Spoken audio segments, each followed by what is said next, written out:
SS news चॅनलला subscribe करा, bell आयकॉनवर क्लिक करा। एसएस न्यूजच्या बातम्या पहा आपल्या मोबाईलवर।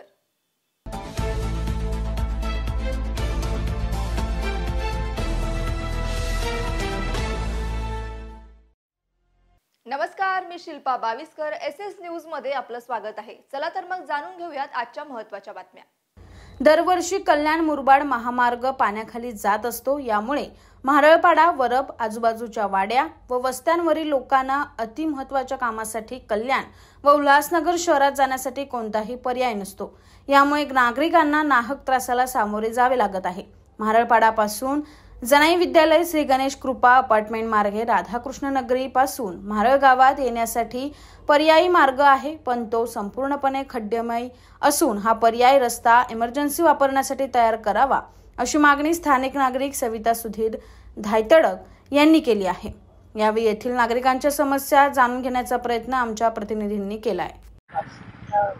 मी आता आहे मारळगाव, म्हारळपाडा या परिसरामध्ये। गेल्या 3-4 दिवसापासून मुसळधार सतत पाऊस चालू असल्यामुळे जो हवाई राज्य महामार्ग आहे, जो रायता पूल आहे, जो बंद करण्यात आलेला आहे आणि तो बंद केल्यामुळे हा एक मारळगावहून पर्यायी जो रस्ता आहे तो असतो येण्या जाण्यासाठी। आणि तुम्ही पाहू शकता की हा रस्ता जो आहे, जो येण्यासाठी आहे, हा किती मोठ्या प्रमाणात याची दयनीय अवस्था झालेली। इथं म्हणजे जे येणारे जे गाड्या आहेत किंवा वाहने ते फसतात आहे आणि ज्यांना लोकांना मोठी तारेची कसरत इथून करावं लागते। अनेक इथं रिक्षा फसतात आहे, अनेक गाड्या फसतात आहे, पण इथं कुठल्याही प्रशासनाच्या वतीने या चिखलामध्ये कुठली खडी टाकण्यात आलेली नाही किंवा हा रस्ता बनवण्यात आलेला नाही आहे।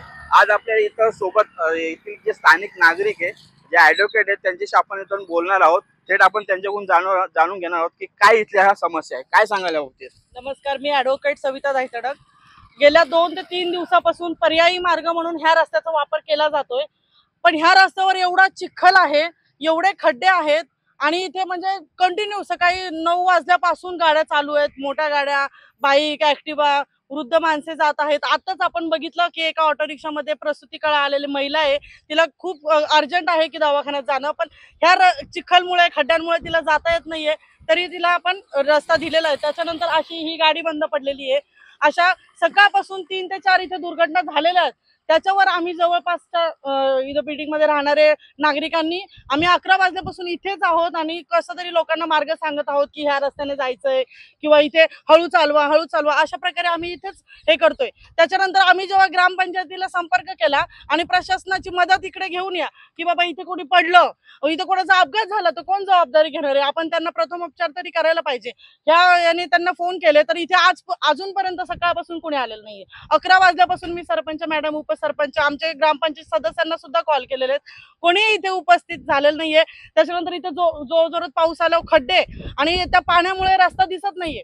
त्याचबरोबर काल संध्याकाळची एक घटना अशी की अंधार पडल्यानंतर इथे कुठेही तुम्हाला लाईटीचा दिवा दिसत नाहीये। इव्हन आमच्या बिल्डिंगला सुद्धा लाईट दिलेली नाहीये ग्रामपंचायतीने। इथे कुठं अंधारातून लोक जात आहेत, अंधारातून लोक येत आहेत, कितीतरी लोक पडतायत। आता इथे सकाळी एक वृद्ध नागरिक होते, ते सुद्धा ऍक्टिवा घेऊन चाललेले, त्यांचं सामान पडलं, ते सुद्धा पडले। आम्ही सर्वांनी त्याला कसं तरी आमच्या पद्धतीने थोडी मदत करतोय, पण कुठेतरी प्रशासनाची जबाबदारी आहे की जर हा पर्यायी मार्ग आहे आणि दरवर्षी पावसाळ्यात हा मार्ग वापरला जातो जेव्हा मेन रस्ता बंद होतो, तर ह्या रस्त्यासाठी त्यांनी कुठेतरी पर्यायी काहीतरी केलं पाहिजे।